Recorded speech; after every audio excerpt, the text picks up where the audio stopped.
Hello. So in this video, we're going to talk about finding the right graduate school for you.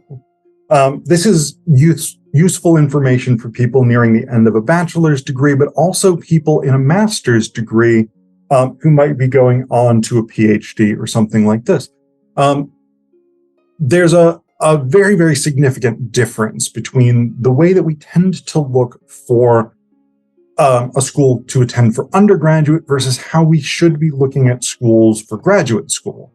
So with undergrad, there's a couple of major things people tend to think about. One is what's local. People will very often just go to local schools, especially state schools. So like when I was at WVU, a lot of the people there were from West Virginia. Here at Penn State, a lot of the people are from Pennsylvania. There's a very strong local element to a lot of schools, partially because it's typically easy to get there. It's typically easy to go for tours and things like that. Whereas if you're going across the country or to a different country or something like that, it can be much more difficult logistically. Another reason that people often choose to go to an undergrad school is for non-academic reasons. Things like you like their football team, or your parents went there, or there's a fraternity there that you want to join, or whatever it is, whatever extraneous to your education reason it is. Yeah, these are reasons that people choose an undergrad university, and that's fine as far as it goes. Those are not reasons to choose a grad program, then. Another thing that people often look at when choosing an undergrad program is the rankings of the university. So you look at like, where does this school fall in the whatever set of rankings it's in? And that's not a terrible thing to do, especially for undergrad. That can tell you useful information, but it's also not the most effective approach. And especially for graduate school, I think that's not that useful at all. To a certain degree, figuring out where a particular discipline ranks, like if you're like me, an English major, going to graduate school for English, figuring out where that school's English program ranks is not a terrible thing to do, but I don't think it should be a primary driving factor in your educational choice. So I will tell you what you should be thinking about, in my opinion, the primary thing. So I'm going to go ahead and share my screen. So first off, in terms of just locating graduate programs, there's a couple of useful tools out there. I basically just Googled find a graduate program, but you can search for something along those lines. The Princeton Review has a pretty good one. So if I were going to look for English, I'm going to put generally English language and literature /letters. This will give me some different schools, different programs that have English graduate programs. One of the things that I would want to figure out as I'm looking at these is what programs they actually have. So let's say I was interested in Emerson College. One thing that I want to find out, this is sort of overview information, possibly interesting, possibly not that useful. All right, you need an account for more information. I'm not doing an account. But one of the things that you would want to try and find out is what type of graduate degrees does this school offer? I've done a video previously on the difference between master's programs, MFA programs, PhD programs. So you'll want to definitely know what type of program you're looking for. But these types of sites, this is another one, Peterson's here. You can search through these and just find information about different graduate schools. Let's say I was interested in, nope, you need to sign up. You will want to sign up if you're actually doing these things. I'm not actually searching for a grad program at the moment, so I'm not going to do this. But this gives you a really good place to start looking. But then once you have decided on a set of graduate programs that you think are interesting to you, or a set of schools that you might want to go to, the next thing that you want to be thinking about is looking at those department pages specifically. And there's a couple of major areas you want to be looking at. One is just look at the section on the graduate program. So this is the one here at Penn State, our English department. So you want to read through as much of these materials as you can. So the broad information, how the program's designed, the requirements is, I think, a really, really important piece to be looking at. So what do you actually need to do for these courses? What do you actually need to do to earn these various degrees? And are you prepared for them? And particularly if you are going into a PhD program, you want to look at things like pro-seminars.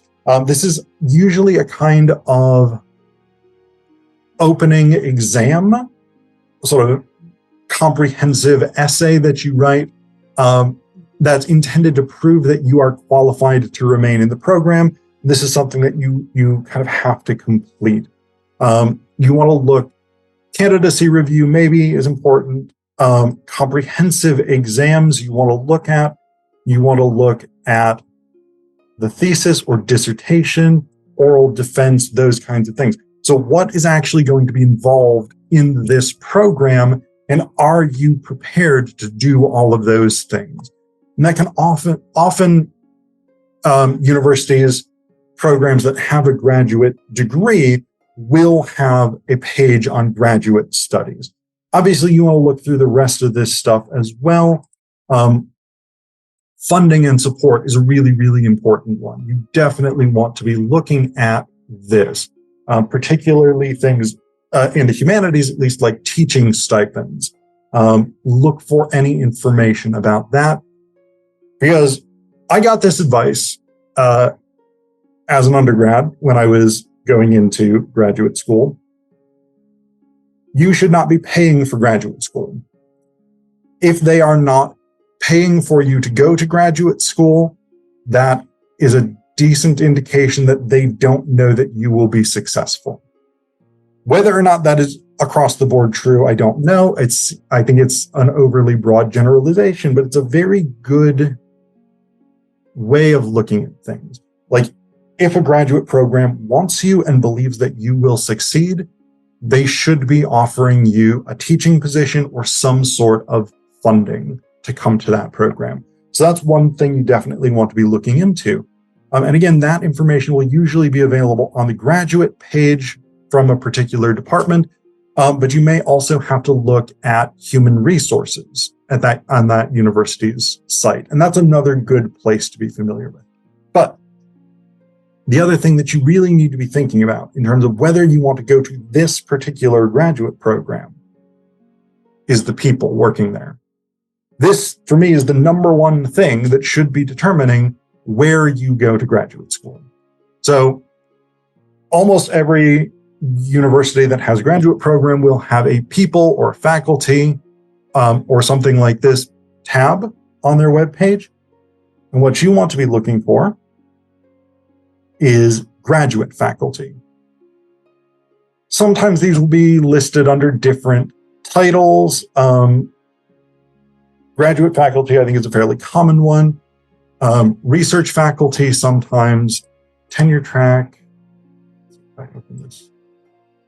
Okay, so this is quicker up here. So this is the people in the English department. This is all of our tenure track faculty, office staff, contingent faculty, like yours truly, graduate students, basically anybody who works in the department is listed here. I'm down here toward the bottom. Well, what you would want to look at in terms of whether or not this is the right grad program for you is graduate faculty. The other thing that you might look at that's potentially useful is areas of specialization.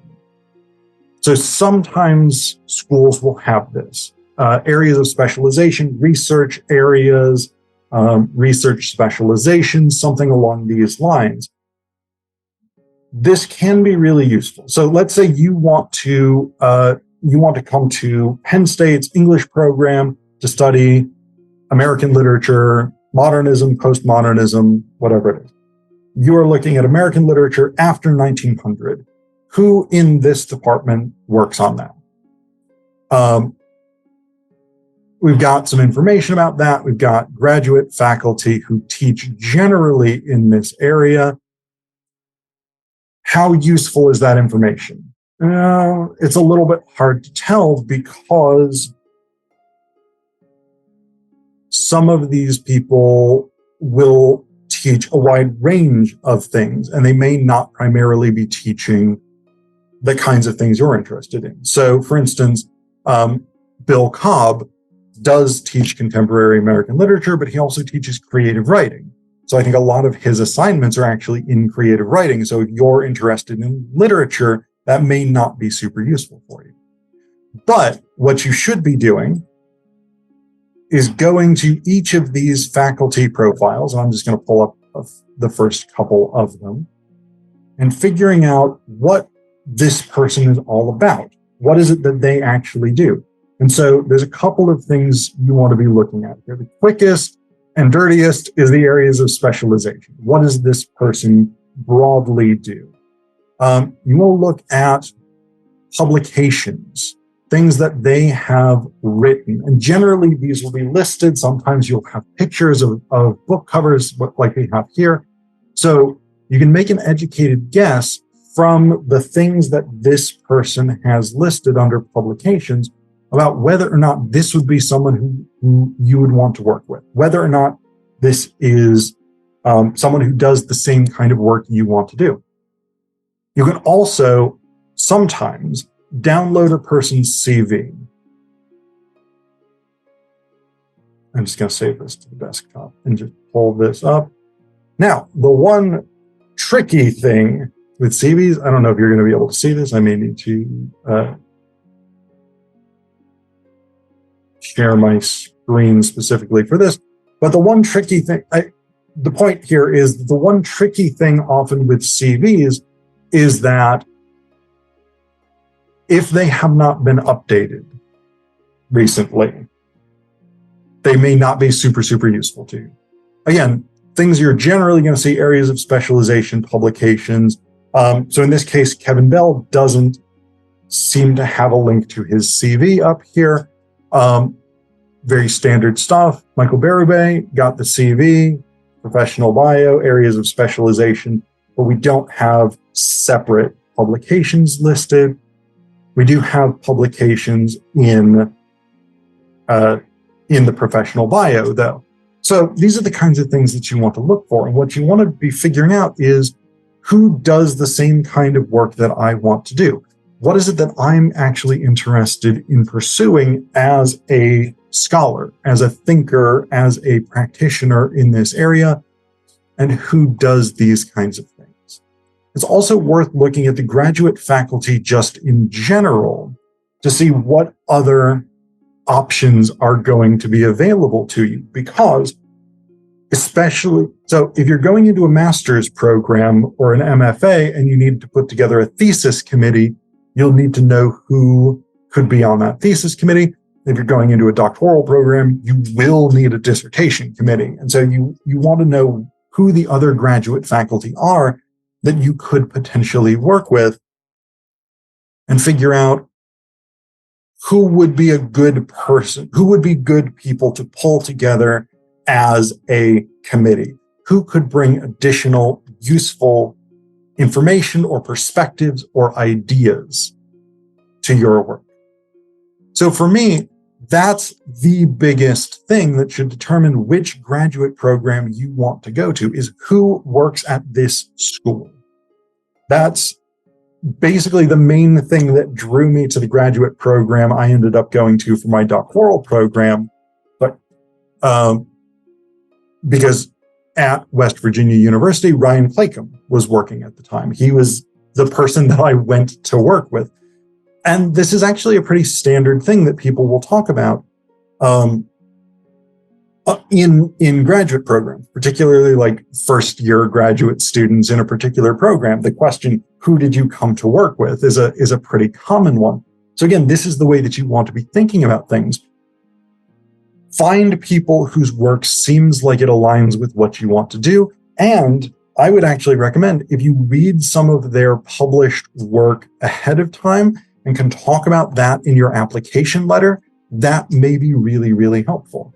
Because I actually had cited one of Ryan's essays in my master's thesis, and I talked about that in my doctoral application letter. And I think that was one of the reasons that WVU was so willing to accept me into the program, is because I had demonstrated knowledge of their faculty and a personal connection, a scholarly connection, really, to the person that I was saying that I wanted to work with. So I think that's the main thing you should be thinking about. More than anything else with choosing your graduate program is which faculty members do the kind of work that I want to do. And you can also actually approach this from kind of the reverse angle and say, okay, I know that I really love the work of these scholars. I would love to learn from them. Where do they teach? So that's the other way you can go about this. If you're not taking the approach where I'm starting from what school and then deciding whether or not that school is the right school for me, if you start with what are the right faculty, what are the right scholars, what are the right thinkers, and then figure out if that school is right for you, that's another strategy that works.